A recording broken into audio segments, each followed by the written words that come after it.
like that question. What does equality mean? Because equality is a word that through defining it, we can come to understand things. There is something called hierarchy that exists in human society.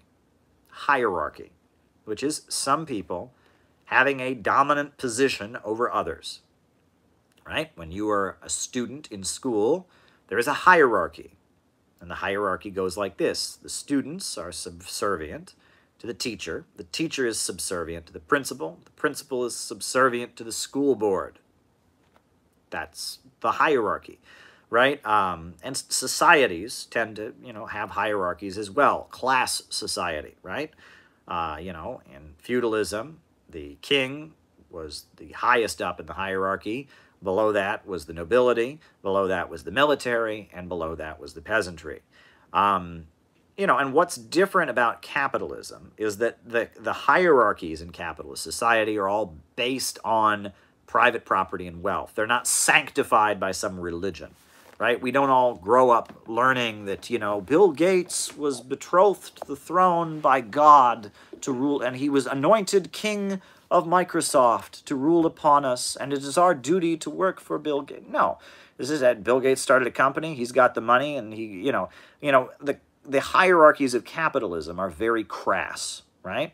But there are other forms of hierarchy. There's gender hierarchy, right? The patriarchal order, where men are considered, the head of the household, and the women are subservient to the men, and the father is domineering over the children. The patriarchal system, that is hierarchical, right? And that human beings do form hierarchies, right? And that hunter-gatherer civilization, there was a little bit of a hierarchy, right? In hunter-gatherer civilization in early human history, where you have tribes of 20 or 30, there would be leaders of the tribe.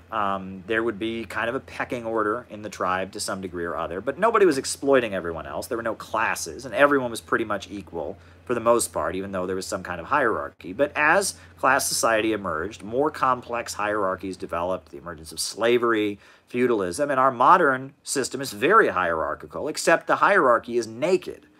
It is a naked hierarchy, right? Of just whoever has the most money rules, right? They've got the most money, they rule. And it's not sacred. It's not blessed by anything. There's no sacred mythology around it. And the basis of hierarchy is scarcity. When there is not enough to go around, people hoard. And some people get, and some people don't, right? And social hierarchies are rooted in scarcity. Inequality, which is the nature of hierarchies and inequalities, are rooted in scarcity. The more abundance that develops, the more equality can exist, and the less hierarchies and inequalities you have. A great example of this, all right? Great example of this. In working class life, the life of low-income people, there is a lot more hierarchical practices, right? Some of these schools that rich kids go to, they don't have to ask permission to go to the bathroom. Did you know this? At some of these wealthier schools, the child has to go to the bathroom. He gets up, he walks out of the door, he pees, he comes back. Some of these schools, the students can just get up and have personal time and walk out. You know that? Try to go to a working class school and do that. Go to a school in a low-income African-American neighborhood in an urban area, or a low-income rural area, in West Virginia or Kentucky. Forget it, right? That there are much more hierarchical authoritarian practices in working class areas. And working class people tend to have been in the military. The military is a much bigger part of working class life than it is of middle class people's lives. Furthermore, prison, people having been in prison, right? Prisons are pretty hierarchical places. There's a lot of rigid authoritarian practices in prison. You think the prisoners can just do whatever they want? No. You think, the prisoners aren't constantly being put down and reminded, having guards assert their dominance over them in a very kind of cruel, barbaric hierarchy? You bet, right? And that, even in our current society, in areas where there's more prosperity, there is less of these hierarchical practices. There's less authoritarianism than in areas when there's not. Where you have low-income people, you tend to have very authoritarian practices. where you have wealthier folks, people are just kind of allowed to do what they want.